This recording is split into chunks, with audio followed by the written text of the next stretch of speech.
திருச்சிக்கு 96 2001 60 மாதம் முதலமைச்சர், கிட்டத்தட்ட 50 முறை திருச்சிக்கு வந்திருக்கிறார்.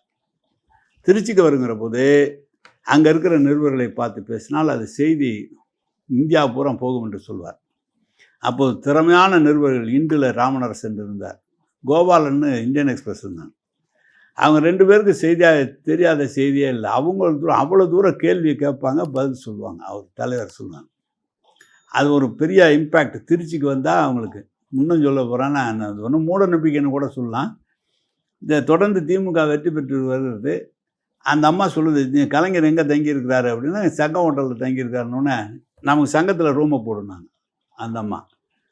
அவங்க கலைஞரை கேட்டாங்க, கொடுங்க, யார் நீங்கள் வாடகைக்கு தானே கொடுக்குறீங்க, வந்தால் கொடுங்க. ஒரே நேரத்தில் 2 பேரும் அங்கே தங்கியிருந்தாங்க. அது மாதிரி திருச்சி ஒரு ராசியான இடம்.